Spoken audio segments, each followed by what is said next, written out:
On the outskirts of Naples, entire families vanished overnight. Blankets untouched, doors left open, and a metallic tang of blood lingering in the air. A lone merchant dared to descend into the catacombs, where bones were stacked in spirals, skulls seemed to watch, and the walls pulsed with a rhythm that counted every heartbeat.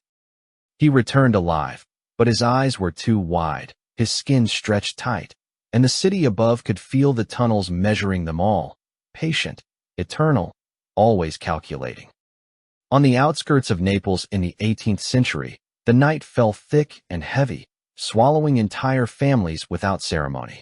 The cobblestones, slick with dew and the faint trace of soot from chimneys, reflected lantern light that trembled like uncertain breath.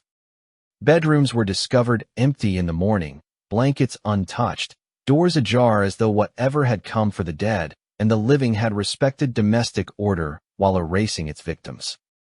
The wind carried the sharp, metallic tang of old blood, and sometimes, beneath it, a whisper of something sweet and burned, like flesh caramelized in the slow fire of oubliette smoke.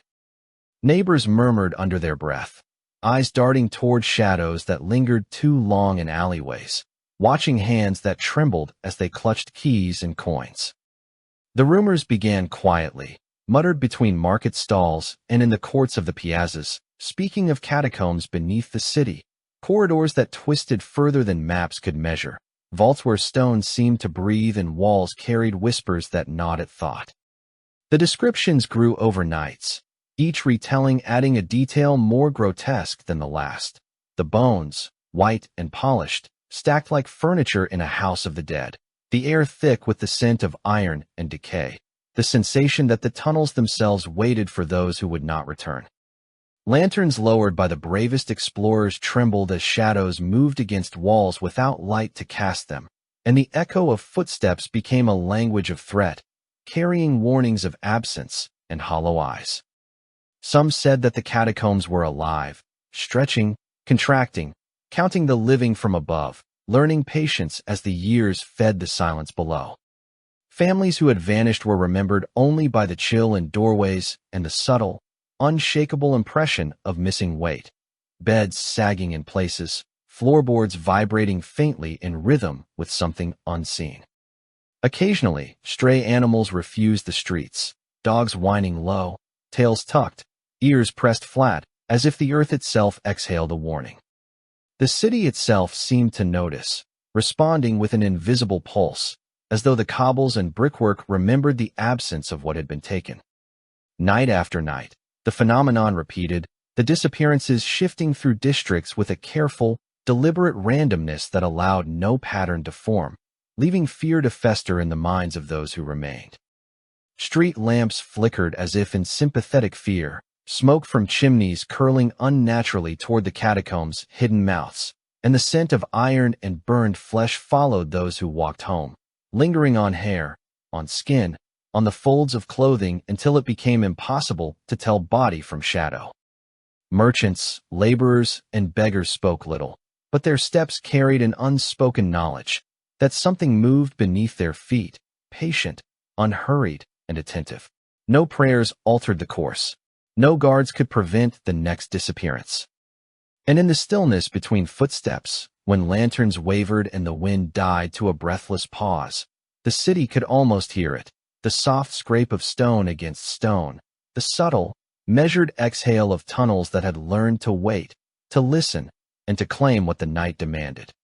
The shadows thickened around doorframes, and the iron tang of blood lingered long after lanterns had been extinguished, a constant reminder that in Naples, in the 18th century, absence was patient, meticulous, and inexorably complete. Curiosity overcame fear for some, though it was not courage that drew them into the labyrinthine catacombs beneath Naples in the 18th century, but a compulsion that felt older than reason. Merchants, soldiers, servants, and even the occasional scholar descended into the darkness with lanterns that flickered against walls slick with condensation and the faintly sour smell of earth long untouched. Each step echoed too sharply, rebounding off tunnels that twisted impossibly, folding upon themselves in patterns that made maps useless and memory unreliable. The air thickened immediately, as though inhalation required negotiation, a struggle against an invisible resistance pressing at lungs and ribs, filling the chest with the tang of iron and the metallic sweetness of something long dead. Shadows stretched and coiled, cast in angles that could not exist, limbs lengthened and swayed where no one stood, walls pulsed faintly in rhythm with the explorers' heartbeats, as though the catacombs themselves measured fear like blood through veins. The further they walked, the more deliberate the silence became, a tangible weight that settled on shoulders and backs, pressing the spine toward the stone floor and damp ceiling, making each breath sound obscene in its effort. They found galleries lined with skeletal remains, white as chalk and polished smooth by a time no living eye could count. Bones were stacked in rows, columns, concentric circles, arranged not randomly but by size, by perceived age, perhaps by the quality of their terror in life. Hands, delicate and intact in the arrangement, lay beside skulls that tilted in precise angles, as though the dead were observing the living, judging their gait, their courage, their hesitation. The skull's empty sockets seemed to follow each movement, capturing light from lanterns in a glimmer that resembled eyes, wide and alert in the darkness. Each rib, each femur, was in place with exacting care, and the explorers could not tell whether they were cataloging the dead or being cataloged themselves. Occasionally, a foot or finger shifted imperceptibly, though no wind disturbed the still air. A spine seemed to twist ever so slightly when unseen, and the explorers began to question the reliability of their senses. The air grew heavier as they pressed deeper, thicker and more metallic, coating the tongue and lining the mouth with a coppery residue that did not fade with swallowing. Breaths came in shallow, panicked intervals, each inhalation tasting of rust and old fire, and each exhalation seemed to carry more of the darkness deeper into the lungs. The walls seemed to contract subtly, narrowing corridors just enough that the mind registered a squeeze in the chest before the body could react. The lantern light quivered, shadows pooling and elongating at unnatural angles, sometimes crossing one another and merging into shapes too human to be ignored, too alien to understand. Footsteps echoed back inconsistently, one step returning as three, another vanishing entirely, until the explorers began to hesitate mid-stride, terrified that motion itself was being measured, recorded, weighed. A sense of attention pressed on them from all directions, a patient, unblinking awareness that did not breathe, did not blink, but existed in the stone itself, in the air thick with iron and old smoke. Some reached chambers where the bones were arranged differently, spirals that wound toward darkness like a vortex, small squares lined with tiny phalanges, rings of teeth that gleamed wetly as if moistened by the unseen moisture of the catacombs' pulse. The explorers felt eyes inside their heads, sockets of the dead aligning with their own, measuring how far courage would take them before submission became inevitable. Occasionally, a hand would graze a rib or vertebra, and the bone would shiver under the touch, a vibration transmitted through the fingers and into the marrow, like the faint pulse of some vast, patient creature. Those who lingered too long felt their own bones ache, as though the catacombs had begun to measure them from within, pressing on cartilage, compressing muscle, weighing sinew. The metallic sweetness that coated the mouth deepened, now accompanied by a faint, acrid smell of burnt hair, and sometimes a low vibration traveled up the floorboards beneath their boots, threading through ankles and knees into the spine. Hours passed indistinguishably from minutes, and the explorers began to notice subtle changes in themselves. Hands trembled uncontrollably, as though obeying an unseen rhythm. Eyes widened unnaturally, pupils dilating to take in more of the darkness. Skin felt thin, stretched over bones in a way that made movement awkward and deliberate. Those who dared to peer into mirrors carried to the catacombs, or shards of polished metal reflecting lantern light, saw faces that were correct in every feature, yet wrong in proportion, as though the catacombs had begun to learn the shapes of life and reshape them in slow increments.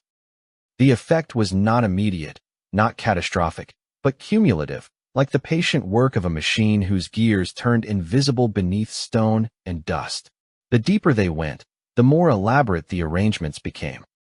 Entire chambers were filled with spirals, pyramids, grids, and labyrinths of bone, each layer suggesting careful measurement, a silent record of fear, life, and perhaps even death itself.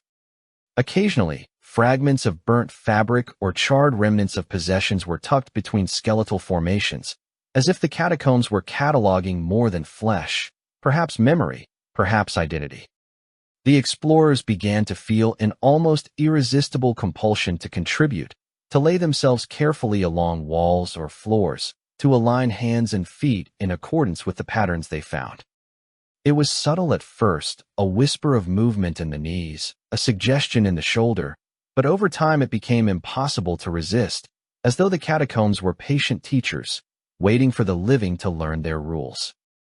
The pressure of air, the weight of darkness, the metallic taste in the mouth, and the feeling of attention pressed on all senses, making thought a slow, labored exercise. Those who attempted to retreat often found the corridors altered, twisted just enough that familiar turns led to dead ends, familiar markings disappeared or repeated unexpectedly. The catacombs seemed to stretch and fold around them, guiding, testing, and observing. Some explorers began to feel as though the walls themselves had memory, that the tunnels remembered the sequence of steps, the cadence of breathing, the tremor of fingers, and that they were not merely traveling through the catacombs but being measured by them. Eventually, the first to descend emerged, not sick, not broken, but thinner, paler, eyes too wide, fingers elongated slightly, with a slow, deliberate gait that seemed learned, unnatural. They carried with them the coppery taste and the metallic scent, the subtle pressure in the chest and spine, the sensation of stone watching and counting. Those who survived were marked, altered by the patient attention of bone and darkness, and Naples above began to notice their absence in subtle ways. Footsteps lighter on the cobblestones, a faint metallic tang lingering on the air, shadows moving without bodies. The catacombs had begun to take measure, to observe and catalog, and the living could not resist the attention for long. Each descent was a lesson, each return a warning, and the tunnels waited for those who would next follow, patient, silent, eternal. Days in the catacombs passed like hours, or perhaps hours like days. Time seemed to unravel, folding in on itself beneath the weight of darkness and stone. The lantern swung gently with each hesitant step, illuminating corridors slick with condensation, reflecting light off walls that pulsed faintly as though alive. Explorers emerged occasionally, thinner than when they had entered, their eyes unnaturally wide, the whites stretching into the corners as though to encompass shapes no living mind should perceive. Faces carried subtle distortions, cheekbones sharper, skin stretched taut across ribs that seemed to grow more pronounced with each passing hour. Hands shook perpetually, trembling not from exhaustion but from memory, the memory of smooth bone under fingers, of skulls rotated and aligned into patterns that mocked every human expectation, the perfect order of death measuring life. The metallic tang of iron clung to mouths, teeth, and the back of throats, lingering despite efforts to wash it away. Above ground, neighbors whispered of shadows moving without bodies, glimpsed from the corner of the eye, shifting in impossible directions. The smell of blood and burnt flesh followed every descent, stubborn and pervasive, seeping into doorways, clinging to textiles, leaving the sensation of a wound that could not be seen or tended. Those who returned carried the subtle weight of the catacombs inside them. Their steps faltered in hallways above, unsteady, deliberate, as though the corridors below had imprinted a rhythm onto bone and tendon. They spoke little, avoiding prolonged eye contact, for the tunnels had taught them that attention itself could betray the living. Lantern light, when held too long, revealed not just darkness but movement, shadows that did not belong to anyone, patterns in dust and stone that shifted when unobserved, formations of broken twigs and grit laid with deliberate precision. The air itself seemed aware, compressing around lungs, making inhalation an act of negotiation with something unseen and patient. The walls of the catacombs were no longer inert stone, but an extension of the tunnel's consciousness, subtle, unblinking, counting the courage, the hesitation, the very fear of those who passed through. In deeper chambers, explorers found spirals of bones stacked in sequences so precise that the mind ached at the logic. Small fingers were arranged by length, teeth organized in concentric rings, skulls rotated to follow angles that suggested they watched every movement. Occasionally, a fragment of burnt fabric or charred bone appeared tucked between ribs or vertebrae, as if the catacombs were recording more than anatomy, memory, fear, identity. Those who lingered too long experienced a compulsion to contribute, to arrange themselves or their belongings into alignment with the patterns they encountered. It began as subtle pressure in the shoulders or knees, then a whisper in the mind that insisted on order. Some surrendered completely, laying hands or heads on stone, guided by invisible fingers that pressed gently but firmly, shaping behavior as though instructing the living in the meticulous language of the dead. The longer an explorer remained, the more the corridors seemed to fold around them, impossible geometries appearing where walls should meet and ceilings never quite aligning. Familiar turns disappeared, replaced with repetitions, dead ends that mirrored entrances, until the mind could not trust memory. The tunnels remembered. They remembered the cadence of footsteps, the rhythm of breathing, the tremor in fingers, and they adjusted. Lanterns flickered at precisely the moments fear rose, shadows stretching, contracting, leaning in to measure reaction. Explorers felt the weight of observation pressing from every angle, sometimes from within, as though walls had become bone, and the bone had become sentient, aware of itself, and those who dared to pass through. The metallic taste deepened, now accompanied by faint, acrid smoke, and occasional tremors ran through the stone floor, vibrating up through boots, ankles, knees, into the spine, threading through marrow and sinew. When individuals emerged, their transformation was subtle but undeniable. Eyes remained unnaturally wide, hands quivered in rhythms that did not match thought, and movements carried the slow, deliberate precision of someone who had learned to yield to unseen rules. Above ground, neighbors noticed the difference immediately. Footsteps fell lighter, shadows did not match bodies. The air seemed charged with the faint tang of iron and burnt flesh, and objects occasionally shifted inexplicably, sliding along floors or tilting on tables. The city felt these changes as one might feel the subtle pulse of a disease long incubating, invisible but inexorably present. Children recoiled from figures with too wide eyes, and animals avoided streets where survivors walked. Dogs whimpered, tails tucked, ears flattened, as if sensing a dissonance too subtle for humans to name. Those who dared to descend again found the catacombs had shifted, corridors twisting subtly while unobserved, walls moving with imperceptible patience. The same tunnels remembered each step, each breath, each hesitation. Explorers began to perceive echoes of themselves, shadows that moved independently of limbs, forms at the edges of vision that mimicked actions, but with an unhuman exactness. It was impossible to distinguish what belonged to the living and what was a projection of the catacombs' patient consciousness. The spiral chambers grew more intricate, new formations appearing as if bones had multiplied, skeletons emerging from stone itself, polishing surfaces with unseen hands. Explorers found themselves arranging fragments of bone they did not recall taking, complicit in a meticulous order that expanded daily, a lattice of life and death orchestrated by the tunnels. The compulsion became more insistent, pressing from within as well as without. Some who attempted to flee felt a tightening in the chest and spine, a subtle elongation of fingers and bones, until movement itself seemed measured by the catacombs. The metallic taste and iron tang followed them everywhere, even into daylight, a persistent reminder of the patient calculus that awaited below. Those who lingered in the city spoke less and walked differently, carrying a rhythm learned in tunnels, a cadence of attention and restraint dictated by stone and bone. Shadows became companions, stretching across walls in ways that defied natural angles, echoing steps that no longer existed. The catacombs had begun to influence life above, shaping movement, attention, and thought with an invisible hand, patient, deliberate, eternal. And so Naples continued unaware, bustling, vibrant, oblivious to the slow transformation occurring beneath its streets.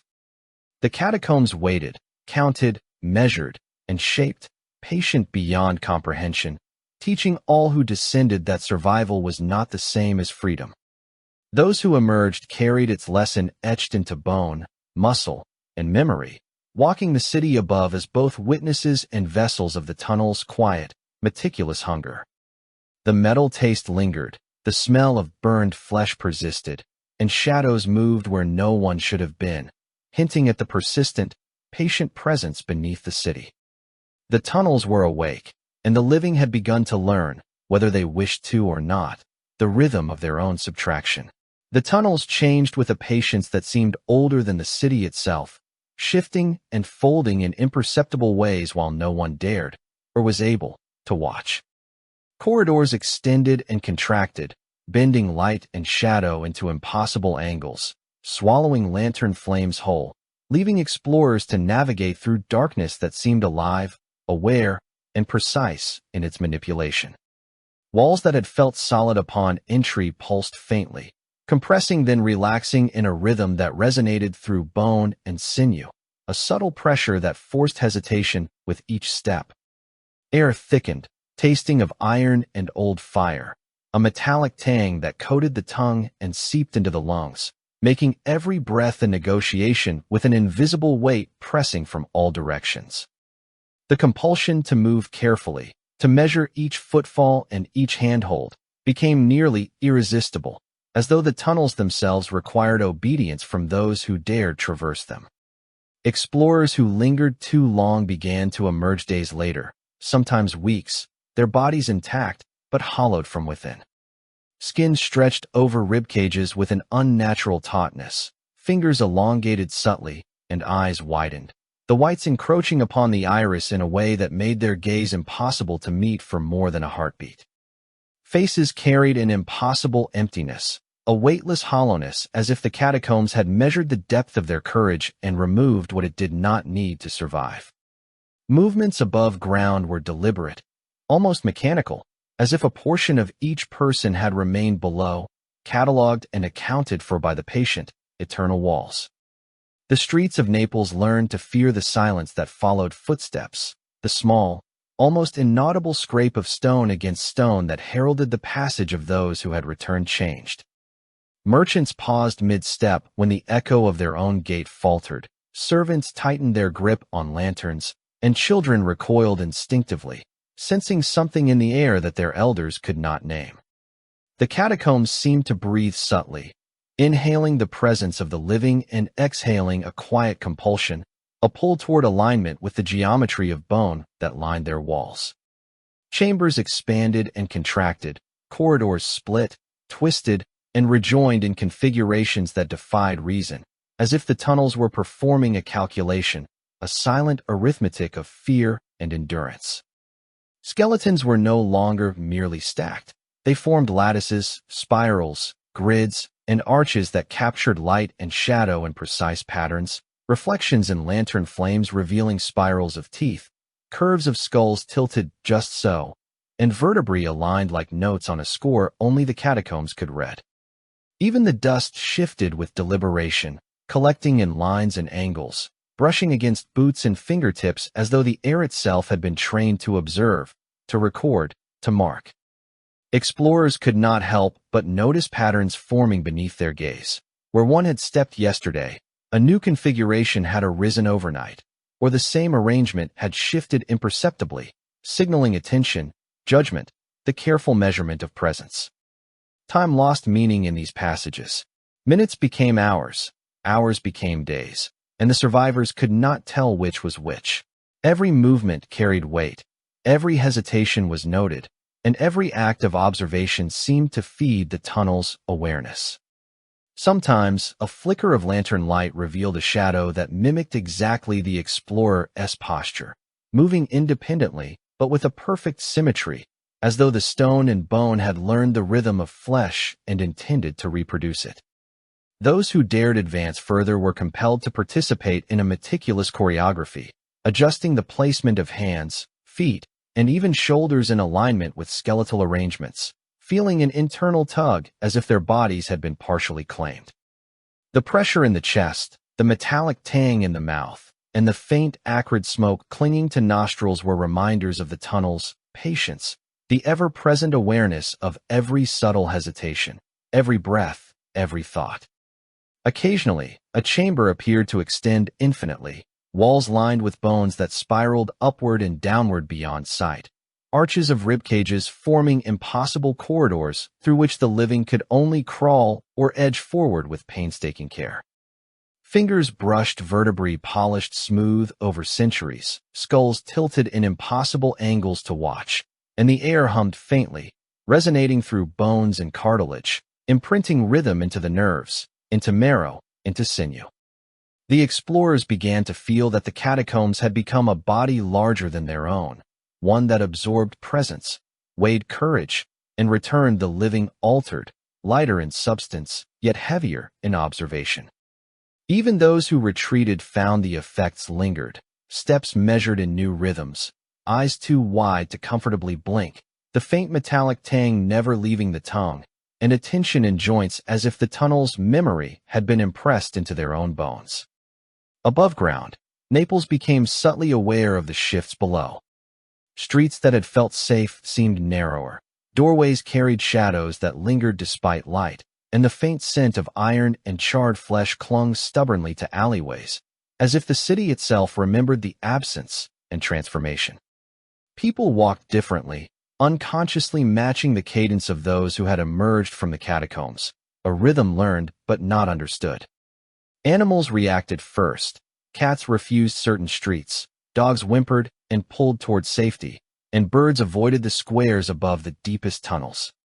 The city's pulse had changed, and though life continued in outward normality, a quiet tension threaded through the air, impossible to measure, impossible to escape. Some who dared enter again found corridors had rearranged themselves entirely, familiar turns leading only to dead ends, familiar walls folded into new labyrinths, ceilings lowering or rising imperceptibly to compress or relieve. Explorers' memory of prior paths became unreliable, tested at every junction by the patient precision of the tunnels. Every sound, every movement, was multiplied or vanished, every lantern flicker exaggerated, every breath weighed. The catacombs were patient teachers, demonstrating slowly that the living must yield to their calculus, that survival was measured in obedience to geometry, pattern, and rhythm rather than physical endurance alone. By the end of what might have been days or weeks, the survivors above ground carried more than memory, they carried an imprint. Limbs moved in deliberate sequences, gaze was wider than natural, fingers twitched with residual tension, and the metallic tang lingered constantly on teeth and tongue. Naples continued above, unaware in detail but sensitive in subtle ways, to the slow transformation. The catacombs below had expanded their reach, folding the living into the lattice of bone, shadow, and stone, patient and inexorable. The city had learned the scrape of stone against stone, the silence between footsteps, and the rhythm of absence, and those who returned from the tunnels carried it all, altered and obedient, as the tunnels waited quietly for the next descent, calculating each life in exacting detail, shaping the living as surely as they had shaped the dead. A single merchant, braver or perhaps more foolish than the others, descended into the deepest passages of the catacombs, where darkness seemed thicker, almost viscous, and the air carried a subtle weight that pressed against lungs and ribcages alike. Lanterns trembled in his hands, casting light across walls that pulsed faintly, as if the stone itself remembered every footfall of the living and the dead. Shadows shifted independently of the flame, coiling along surfaces, lengthening and contracting, brushing against bone and brick with the intimacy of a whisper, an observation too deliberate to ignore. The metallic tang in his mouth was stronger here, mingled with the faint sweetness of charred flesh, a flavor that lingered at the back of the tongue, coating teeth and gums as if to remind him that the tunnels measured more than distance or weight. they measured presence itself. With each step, corridors folded, contracted, and lengthened. Familiar walls became unfamiliar, and dead ends that should have trapped him instead led deeper into labyrinths that defied geometry. He came upon chambers that surpassed even the most meticulous arrangements he had glimpsed above, skeletons no longer merely stacked, but organized in concentric spirals that coiled outward like the rings of a dark, living tree. Each circle seemed to correspond to a time, a pattern that marked seasons, or perhaps the measure of those taken, the deceased catalogued with an accuracy that mocked mortal attempts at counting or record. Small bones, fingers, and teeth were arranged as if by invisible hands, polished and aligned. The curves of skulls turned precisely to face inward toward the center, as though the spirals themselves were observing. The air thrummed faintly, vibrating through his body with a low, rhythmic resonance that seemed to synchronize with his heartbeat, each pulse a reminder of the invisible ledger that recorded every ounce of life removed. He felt the walls lean subtly closer, compressing his field of vision, guiding him, testing his reaction, his courage, his willingness to endure. The echo of vanished screams seemed to settle into the arches and vaults, not heard as sound but felt in ribs and sternum, in the marrow of the spine, vibrating along nerves until perception itself became uncertain. The merchant felt a compulsion to move with care, aligning steps with the rhythm of the catacombs, adjusting lanterns to maintain proper shadows, subconsciously following paths dictated by the living memory of the dead. Air grew heavier with each deeper step, thickening with the iron scent of blood, the acrid tang of fire, and the faint sweetness of decomposed flesh.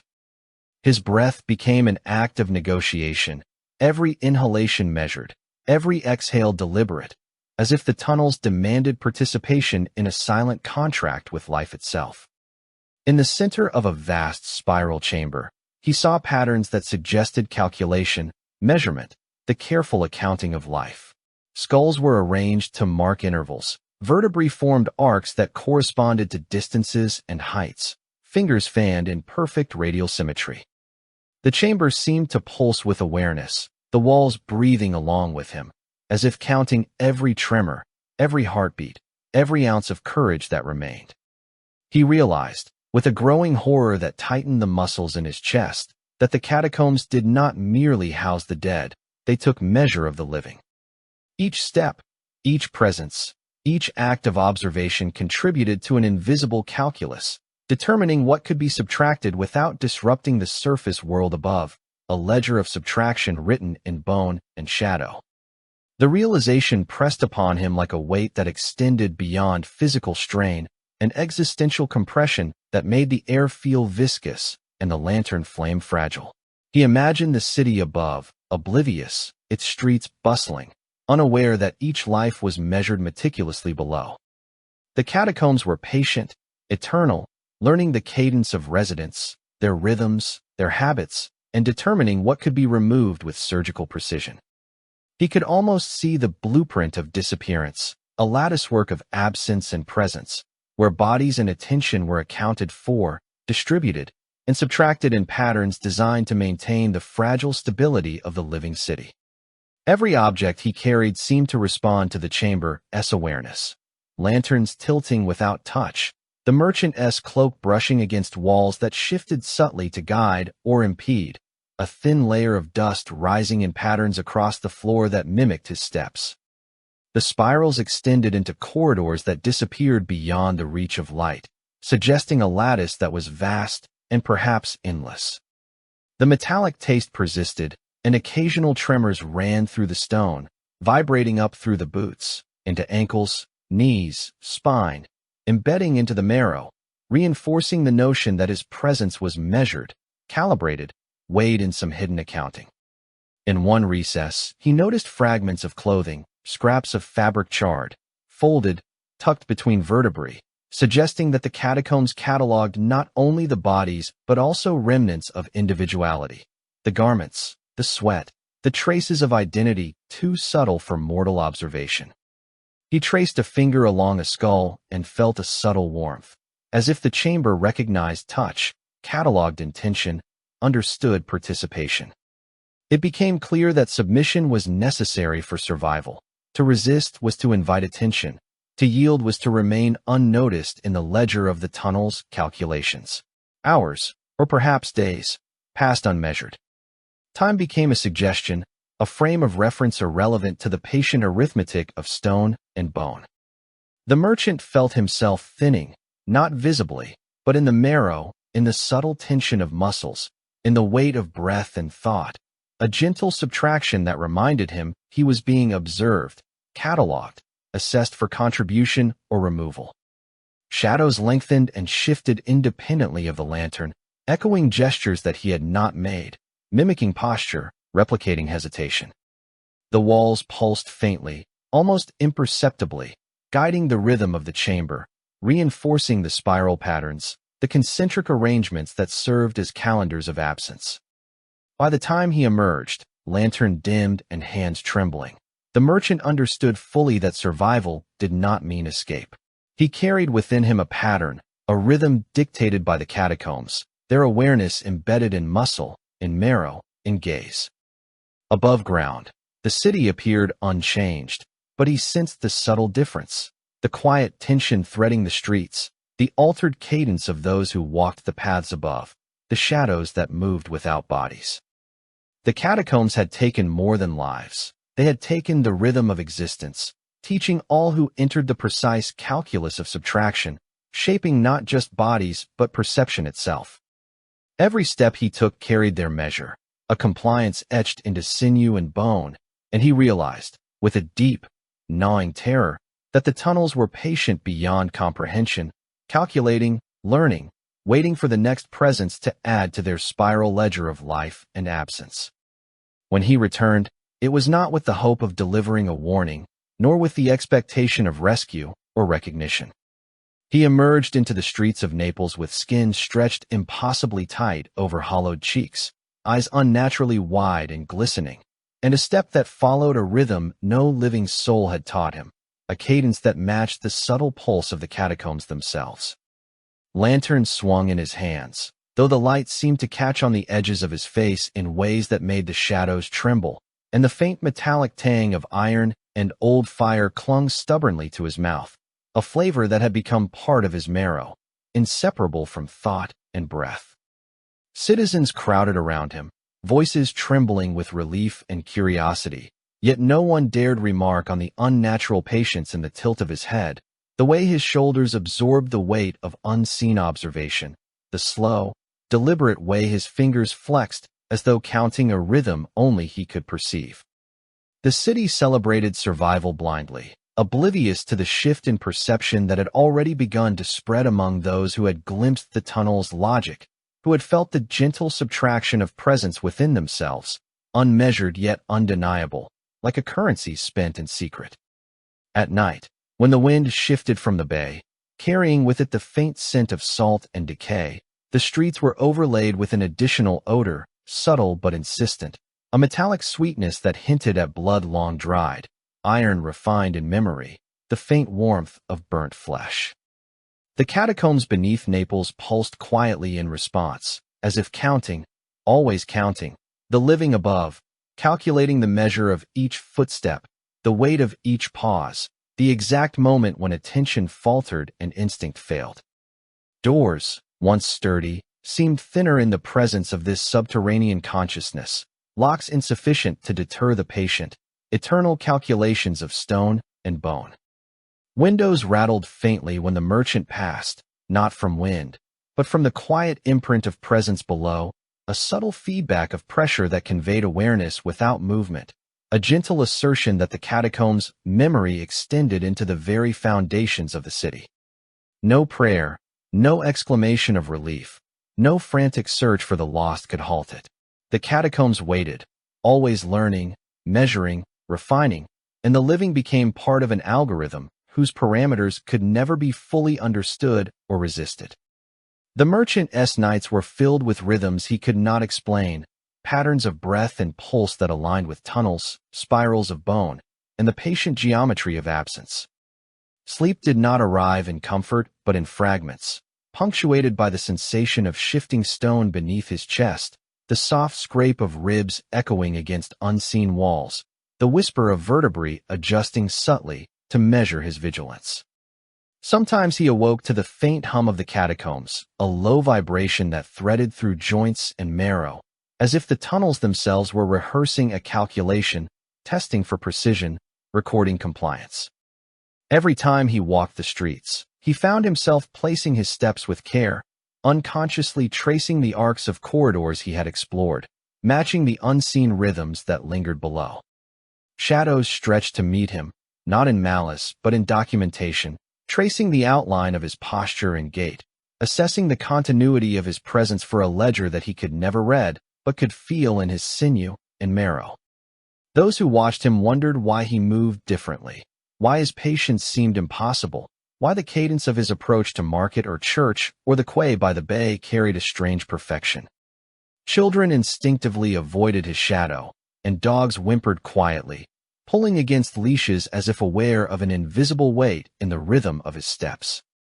Neighbors smelled faintly the tang of iron on the air around him, the scent of burnt flesh mingled with copper, subtle and almost pleasant to some, nauseating to others, impossible to place, yet impossible to ignore.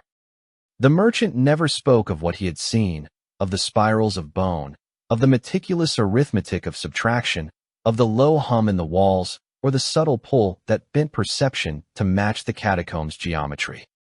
It was unnecessary. The city itself responded to his presence, adapting silently, folding into the patient rhythm of subtraction. Time, as it always had in the tunnels, became unreliable. Days and nights bled together in overlapping measures. The sun rose and fell, lanterns flickered and died, yet the pulse of the catacombs remained constant, embedded in the steps of those who had survived descent. Each passerby unknowingly synchronized with the rhythm beneath the streets, each breath measured by an invisible ledger, each glance down an alley or across a square accounted for with surgical precision. The city lost itself incrementally, each absence balanced by adjustment, each subtraction hidden beneath the illusion of ordinary life. Markets thrived, children laughed, bells tolled, but the living were thinner in spirit, lighter in substance, bearing the imprint of presence recorded in stone, in marrow, in memory. He walked for hours, for days, through alleys he remembered and others that had shifted without notice, the metallic tang thickening on his tongue, the taste of old fire in his throat. He noticed that animals avoided certain streets instinctively, that cats skirted walls that had seemed safe before, that birds hesitated before landing on squares above the deepest spirals. Even the wind seemed measured, curling around corners, pressing against faces, as if consulting the ledger below before allowing a gust. He could not stop the feeling that each step, each measured breath, each careful turn of the head contributed to a vast calculation whose outcome he would never know, yet would always obey. The catacombs were patient beyond comprehension, eternal in their arithmetic, their appetite precise, and he carried within him the rhythm, the ledger, the quiet subtraction of life that ensured the surface remained intact.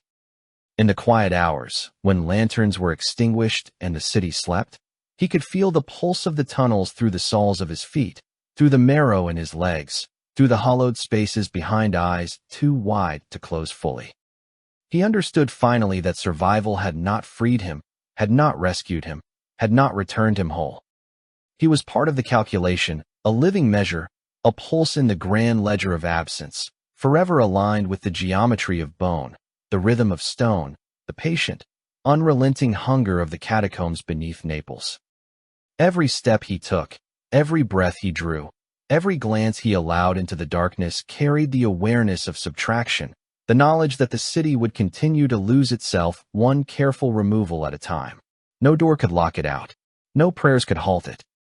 The hunger of stone was infinite, precise, patient, and those who survived would never walk without feeling it beneath their feet, counting, always waiting.